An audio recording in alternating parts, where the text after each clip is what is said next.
Good afternoon. This is a news update on Dominion Television, Ibadan. I am Osarinoma Saba.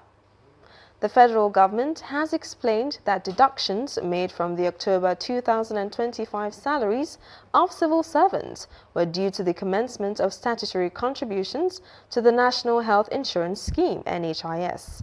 In a circular seen by newsmen in Abuja, the government explained that the mandatory NHIS deductions began in October, leading to the reduction noticed across ministries, departments, and agencies. The clarification followed widespread complaints by federal workers on social media over unexplained salary cuts ranging from 1,000 to 2,000 naira. The government maintains that the NHIS will benefit workers by improving access to affordable and quality healthcare, reducing their out-of-pocket medical expenses. The federal government has inaugurated an interministerial committee to coordinate the implementation of the ban on single-use plastics nationwide. The committee was inaugurated in Abuja by the Secretary to the Government of the Federation, George Akume, who was represented by the Permanent Secretary overseeing the General Services Office, Mohammed Danjuma.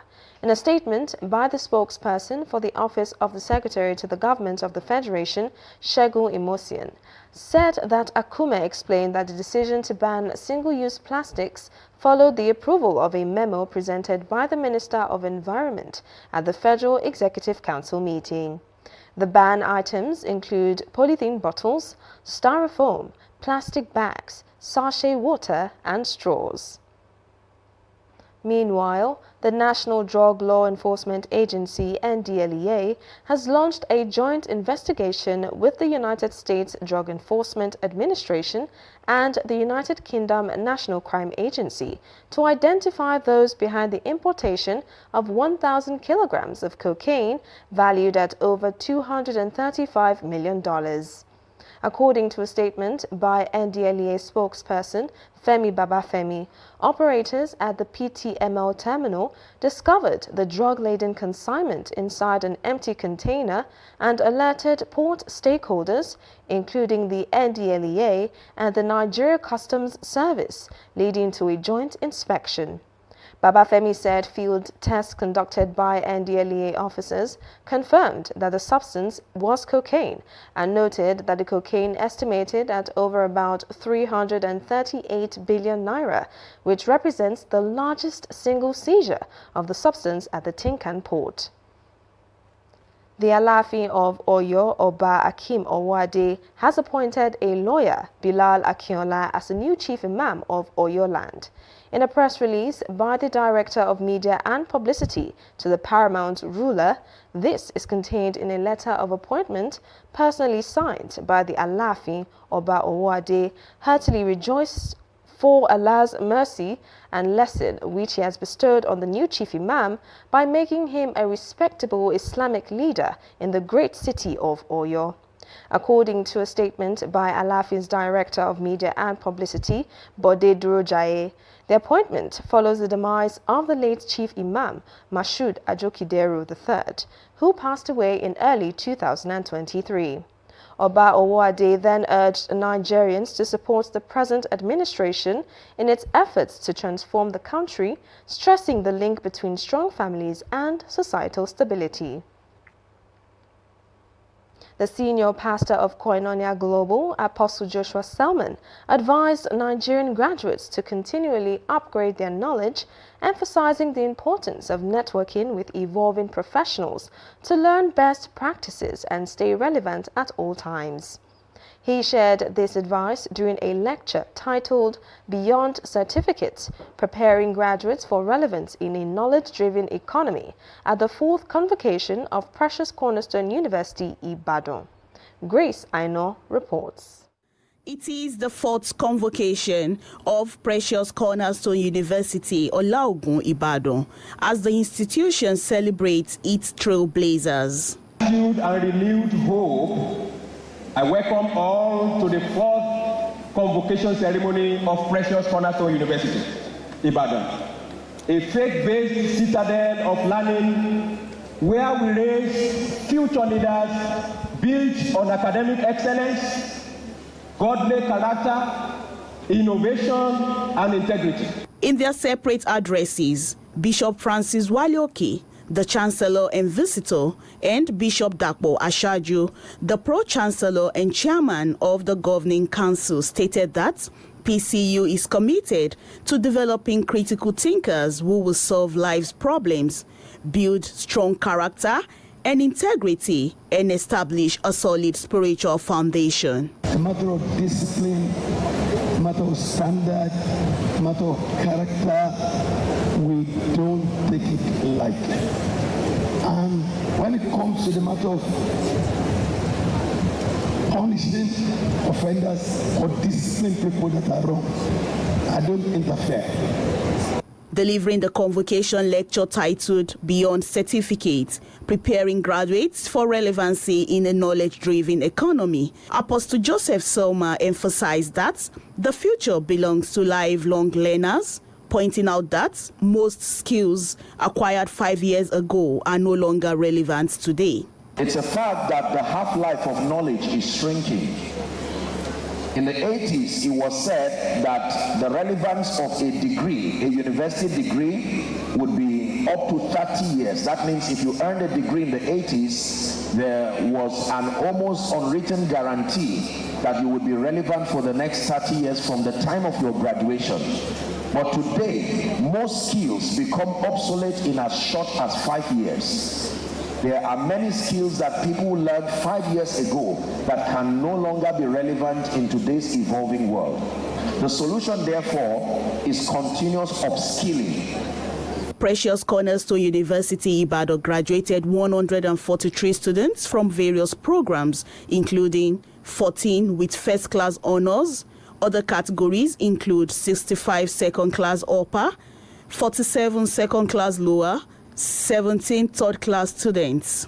According to the university, Lawal Eniola Kolawole was named Best Graduating Student with a CGPA of 4.84 in computer science. The journey of 1,000 miles begins with a single step. Today, as we stand at this threshold, we must remember that our steps in life beyond this campus carry weights far greater than grades or accolades. We are called to pursue lives of integrity, where our character is unshakable and our decisions are guided by honesty, accountability, and moral courage.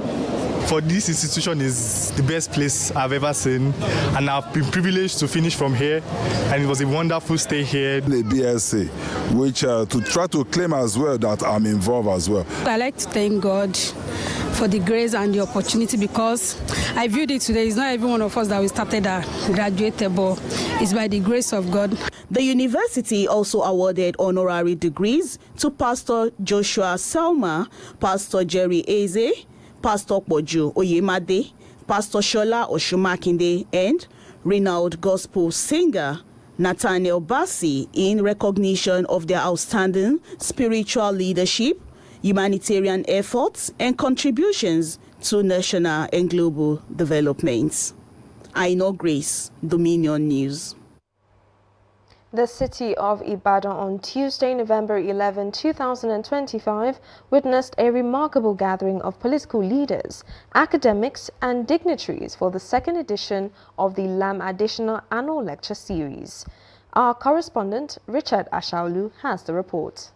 The event was held in honor of the late former governor of Oyo State, Lamidi Adesina, to celebrate his life leadership and enduring legacy. The keynote address was delivered by Ogun State former governor, Senator Ibikunle Amosun, who began by paying glowing tribute to Lam Adesina, describing him as a man who lived for the people and embodied with Omoluabi virtues of courage, integrity, and selflessness. He emphasized the importance of the event theme, which is sustaining a legacy of effective leadership in Nigeria and how it should play out in our present day. I like the nomination of during his lifetime and embodied the Omoluabi virtues, courageous, selfless, disciplined, and ever committed to truth and public good. He was a teacher, historian, philosopher, and a politician who dedicated his life to the service of humanity and development of the United States and Nigeria. Some well-meaning dignitaries, while delivering goodwill messages,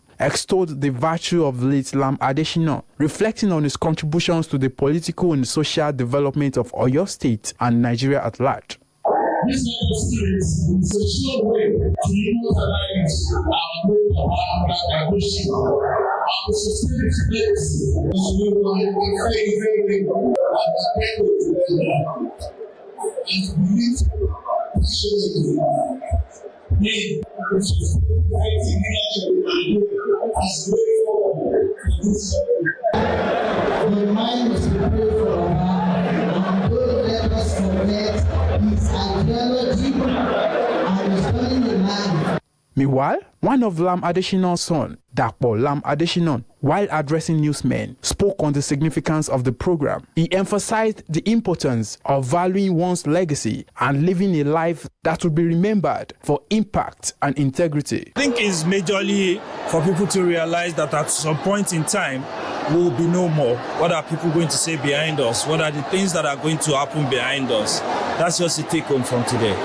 The Lam Adesina's annual lecture series continues to serve as a platform for promoting leadership, values, and contributing to ideas of the late statesman, Richard Ashaolu, for Dominion News. On the foreign scene, the United Nations has called for an investigation into the alleged killings of hundreds of people in protests that erupted during last month's disrupted elections in Tanzania, as Tanzanian authorities is charging hundreds of people with treason over the demonstrations. United Nations Human Rights Chief Volker Turk said there was an apparent attempt from the government to conceal evidence of protesters' deaths. This accusation follows reports that security forces were taking bodies of those killed in the violence from mortuaries to undisclosed locations, and according to reports, the government has yet to give an official death toll. Vietnam Deputy Prime Minister Bui Thanh Son has disclosed its plans of signing a trade agreement with the United States as a new round of negotiations gets underway in Washington. Son urged United States businesses at a conference in Hanoi to help in bilateral negotiations so that the two parties could soon sign a fair and balanced trade agreement.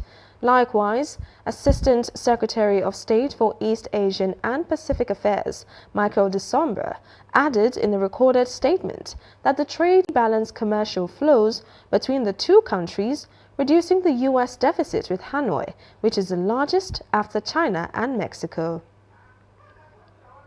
Colombian President Gustavo Petro has ordered Colombian public security forces to suspend intelligence sharing with the United States intelligence agencies until Washington stops attacking boats in the Caribbean.